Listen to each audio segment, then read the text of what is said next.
Since the dawn of civilization, the sword has played an integral part in our history.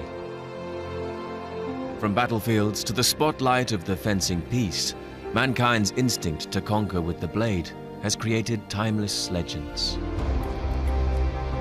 100 years ago, a foundation was laid upon which generations of champions would build their reputations. The founders of the International Fencing Federation paved the path towards a new era for the sport.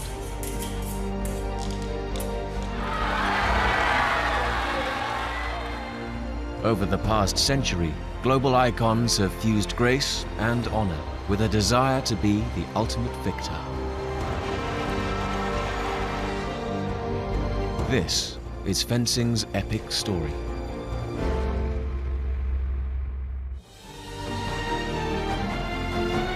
In part 1 of En Garde, celebrating the centenary of the FIE, we meet Korea's Queen of the Blade, Kim Yi-yeon.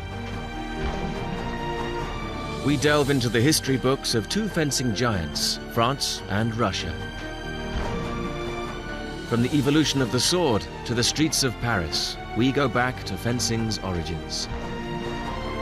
And we pay homage to the mastermind behind some of the film industry's most iconic sword-fighting scenes.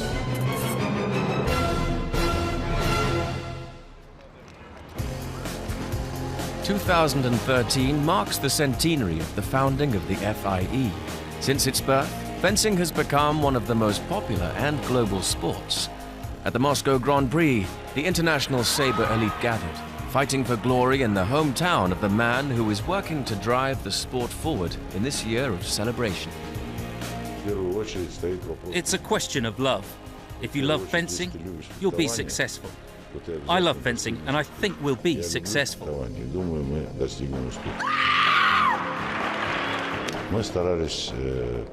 We've tried to create programs that would help the poorer federations, or new federations in new countries, which of course don't have coaching personnel. We send coaches there and set up coaching seminars. Or in Africa, where there are fewer opportunities for athletes to reach their potential. There we organise coaching sessions within the framework of our federation.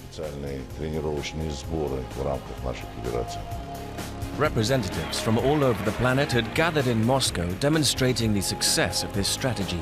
There are now over 140 national federations. About a century ago, just 9 countries banded boldly together in the birthplace of the FIE.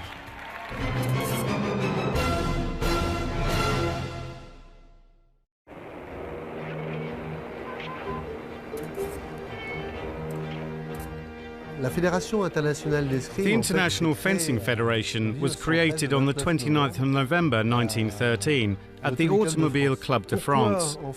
So why there? It was created there because at the time in France there were many people who were important in the fencing world.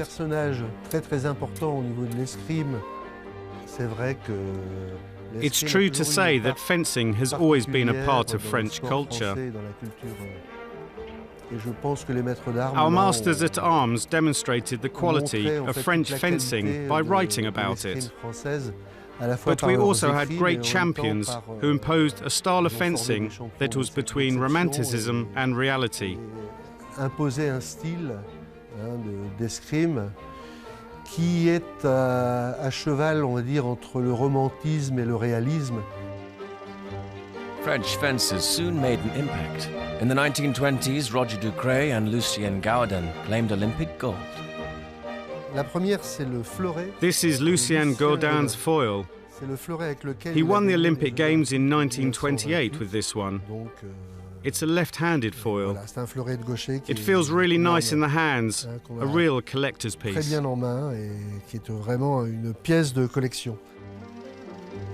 But one fencer in particular is held in the highest regard. Christian Doriola would say, fencing is like chess, but with the physical aspect. For him, fencing was a discussion, an exchange with the opponent. It was never a war, just an exchange. Christian Doriola, he was class. He was the fencer of the century. He was 4 times a world champion foil, which is quite something. But On top of that, he was also twice Olympic champion. Doriolo won Olympic golds in 1948 and 1952, a time when judges still made the call of the hit with the naked eye. When electric fencing was introduced soon after, the French had little immediate success. And everybody said, "Ha, he's been 4 times world champion, but did he really hit all his opponents? You know, was he really all that good?" There was a doubt about it. But Doriolo, proud as he was and a brilliant fencer as he was, he started training with the electric foil. He hated it. He abandoned certain techniques that were easier to do with the normal foil. So he changed his game. He worked hard, he came back, and in 1956 he won another Olympic gold. 1956, 7 médailles olympiques. With the épée and the foil traditionally stealing the French limelight, sabre finally got its breakthrough in 1984, thanks to Jean-François Lamour. Up until the beginning of the 1980s, the sabre was the weapon that got the worst results when it came to fencing in France. We were behind épée and foil fencing. So we brought in the Hungarian instructor, Laszlo Sepesi. He started fencing like a Hungarian. By the way, he becomes Olympic champion in Los Angeles. Once I'd won the gold medal, it really was the first step on the path to showing that the French sabre could reach international heights. He created a tradition for the sabre in France from then on, but until the 80s, there was nothing. After winning the World Championship in 1987, the following year, Lamour won his second Olympic gold. I really felt, beyond my own career, as if I'd given something to France. Total freedom. It was a feeling of mission accomplished, a sort of immense happiness, or immense joy, where all of our friends and all of our team were part of our victory. It was a unique feeling that I have never had again since. Never. A decade later, the combination of athleticism, grit and determination saw Laura Flessel eclipse all with the épée. She has won all the titles possible as an individual fencer, and also with a team, absolutely everything. She has won championships in France, in Europe, World Championships, the Olympic Games, everything you can think of. She's won it all. Elle a tous les titres possibles. She was nicknamed the Wasp, and a wasp stings. But on top of that, she had desire to progress and move forward. And I think that this is clearly her main quality. Alongside 6 World Championship titles sit 5 Olympic medals. She wears the mantle of being her nation's most successful Olympian with pride, and has etched her name alongside France's fencing legends.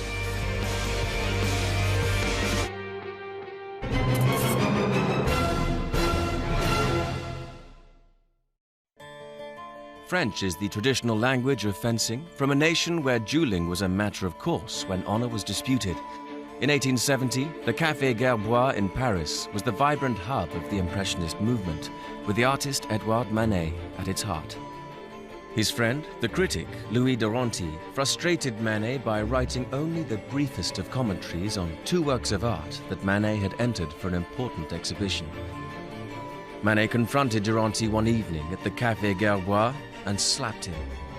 Duranty's demands for an apology were unheeded, and so the men agreed to a duel. It took place just to the west of the city, in the open beech trees of the forest of Saint-Germain-en-Laye. After Duranty received a wound above the right breast, the second stepped in and demanded the proceedings be stopped. Honor satisfied, Manet and Duranty maintained a friendship for the rest of their lives.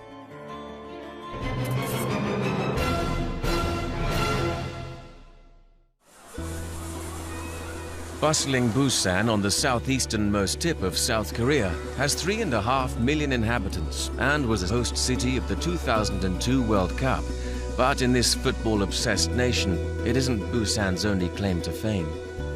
Competing in this year's Moscow Grand Prix was Korea's newest sporting icon, fencer Kim Yi-yeon.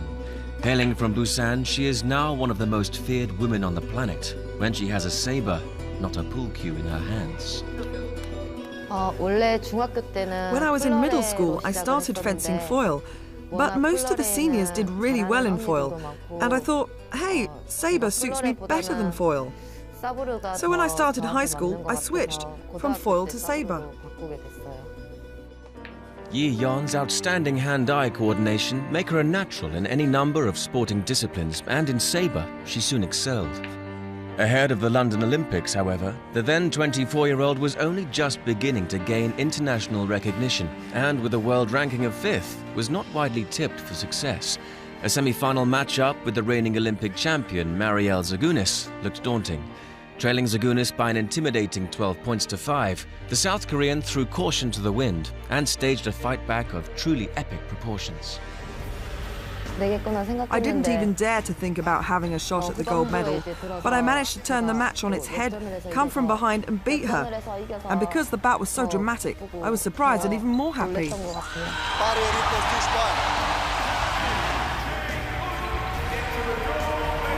The final, in contrast, against reigning world champion Sofia Velikaya, was a relatively straightforward affair.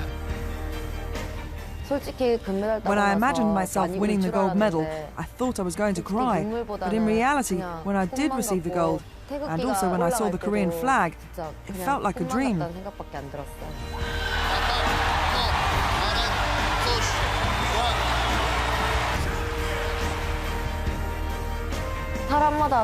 Every fencer has a different reaction, but I would say I'm a bit of a screamer when I realise I've won a big match. Back on the bays, Yi-yeon was demonstrating similar battling qualities, and she has comfortably adapted to her new life as an Olympic champion. I was invited onto Korean TV programs. Also, I did some photo shoots for Korean magazines. So that kind of thing changed a lot after the Olympics. I get a lot more media attention now. Her laid-back charm certainly makes Kim Yi-yeon a natural ambassador for her sport.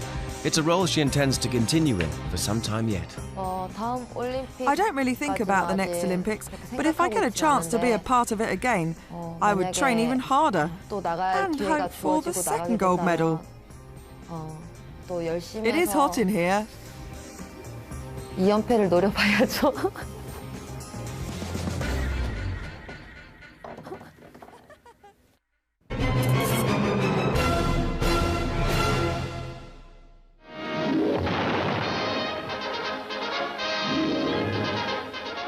I shall cut deeply.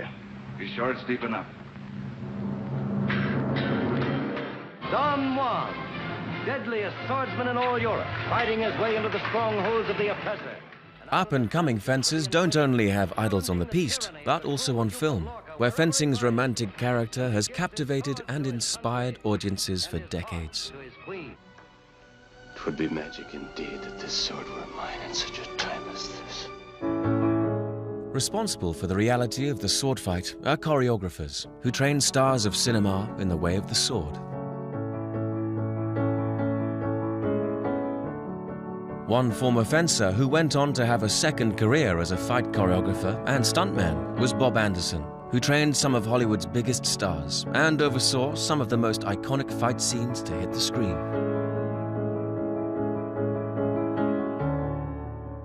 Dad was involved in films in the early 1950s, and a friend of his called Leon Paul had a fencing distribution shop in London, and Errol Flynn went in to see Leon and said that he wanted a young swashbuckling blade, and Leon said, "I know just the chap for you." And Robert Anderson was the person that he was thinking of. And he started the Master of Ballantrae in 1953, and that sort of never looked back, really. Well, it was his life, you know. He lived by the sword, literally by the sword. That was true. Because when he first went to work in the films, he said to me, "Stick with me, kid." He said, "The sword and I will see us through." And that's exactly what it did. He didn't do anything else but use the sword. I asked him who was the best natural fencer amongst the actors he coached, and he said Antonio Banderas, whom he coached for the Zorro films. Antonio Banderas and him, they did get close, and I think Zorro's got to be probably one of them, the most swashbuckling things, hasn't it?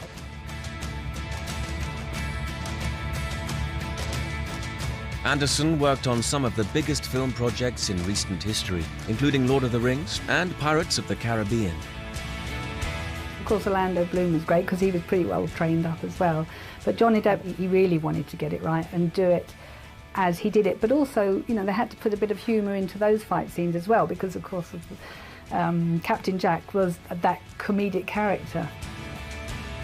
In his career, there is one icon whom Anderson portrayed in front of camera that has gone down in movie history.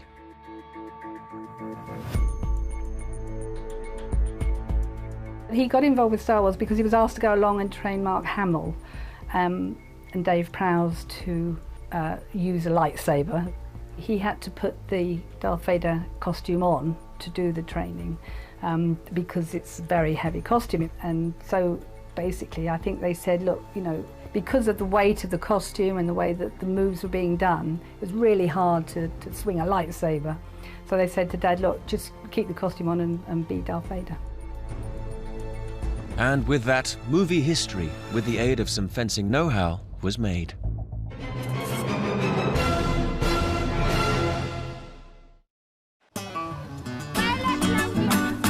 The city of Bolivar in Venezuela may sound like an unlikely birthplace for a fencing star, but these days, the sport boasts a huge global reach.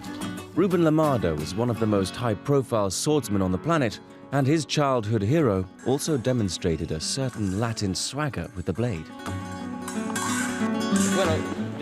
Yes, I used to love watching the Zorro movies, and we often put on little plays ourselves that included swords. And of course, we practiced fencing as a sport, but I was always crazy about Zorro. Another early influence was his uncle and coach, Roberto Gascon, who had graduated as a fencing master in the former Soviet Union. He nurtured young Ruben's talent and steered him towards the épée. Then came a key decision. Coach Gascon was moving from Venezuela to Poland. Would his young charge follow? When he chose to come over to Poland, fencing was a high-profile sport here, but we didn't know if the move would work for us. But he asked us if we wanted to keep working with him and come to Poland. I was one of the first ones to say yes. I wanted to raise the level of Venezuelan fencing and search for that dream, to win an Olympic medal. Limardo's opportunity came at the London 2012 Olympics, and he was hungrier than his Norwegian opponent, Bartosz Piasecki. There was a crucial moment before the final. He approached me and said, "We already have a medal, let's enjoy it." Bartosz comes from a Polish family originally, so we spoke in Polish, and he said, "Let's just enjoy it." I said yes, just to go with the flow, but when he left, I told my manager, "The games happen every 4 years. I'm not going to fool around, I want to win it." Piasecki did indeed make the slow start that Limardo had hoped for, and he duly clinched Venezuela's first Olympic gold medal since 1968 and Latin America's first fencing gold since 1904. The celebrations began first with his family before heading into town and partying with the locals as well. My family were up in the stands, and so afterwards they came with me on the underground train into London, and some friends were there as well. And they started saying that within the carriage there was an Olympic medalist. The other people in the carriage wanted to congratulate me, and I took out the medal so that they could see it. But I did it with kindness and respect, as I know that a lot of people were not able to see an Olympic final, like young kids, the elderly. And so I lent the medal out. People were trying it on, and I really enjoyed that. Having charmed his hosts in London, Limardo returned to a hero's welcome in Venezuela, no doubt inspiring the next generation of Venezuelan fencers in the process. A meeting with former President Hugo Chavez was arranged, and Limardo was awarded one of the country's top honors. Thanks to the president, may he rest in peace in heaven, I was given a replica of the sword of our liberator, Simon Bolivar. And that has a lot of history. Only 3 or 4 people have ever received it, and that was amazing for me. I want to thank him for the support he has given us. He gave to fencing, to Venezuelan sport. Because of that, I am able to have that replica in my hands, and it will be part of my history for the rest of my life. For my kids too. It was amazing. So, the boy from Bolivar grew up and inherited Simon Bolivar's sword. With his sights set firmly on the next Olympic cycle, who knows what further honors Ruben Limardo may achieve.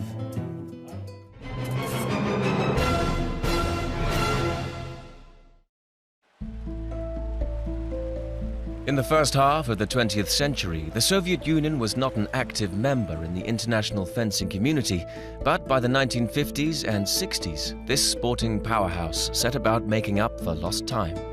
The Soviet Union came late onto the fencing scene, but tried to catch up very quickly. What they did is they went to countries that they then effectively ruled. They went to Hungary and to Poland, both of which had champions and a tremendous fencing history. They watched it very carefully. Who is the best fencer? Why is he the best fencer? But they did it to take it back to their country and say, look, this is how he does it. And now you can hit him, and now you can't. They did it with an almost scientific approach. In 1957, the work began to pay off. Alexandra Zabalina captured their first individual foil world championship title and became the first in a run of 3 consecutive Soviet champions. At the 1960 Games in Rome, they finally made their mark on the Olympic stage. So the Russians knew what they were doing. And by the time, only 7 years after Stalin's death, Russians took first and second place in the foil event. Leningrad's Viktor Zhdanovich was the Soviet star in Rome, winning both the team and individual foil titles. He is different, because he's still considered to be the true aristocrat of this sport. Back then, he had a precise and amazing technique.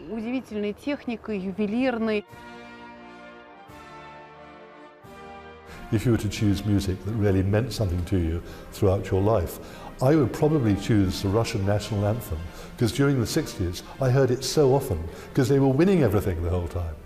It really was the tune you heard over and over again, because the Russians steamrolled the fencing world.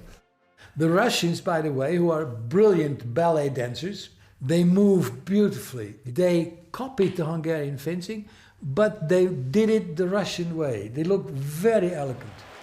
The tide turned against those who taught the Soviet Union how to fence. The student had become the master. The fact is, historically, our teachers were learning from Hungarians. We always had difficult fights with them. Sometimes we lost to Hungarians, other times we were okay. A winning tradition was passed down through generations. Foilist Alexander Romankov's 10 World Championship titles, the mark of a successful Soviet program. Another master of the foil, Vladimir Smirnov, won gold at the 1980 Olympics.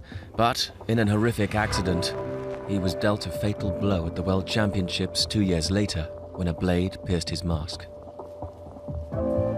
After Smirnov's death, they brought in new rules for the safety.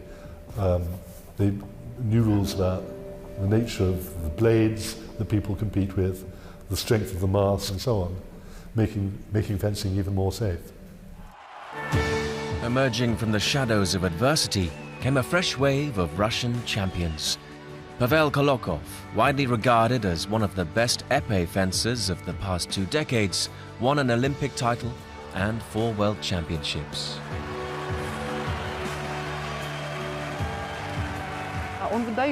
He's a unique and charismatic athlete. He's an outstanding fencer and an example for everyone.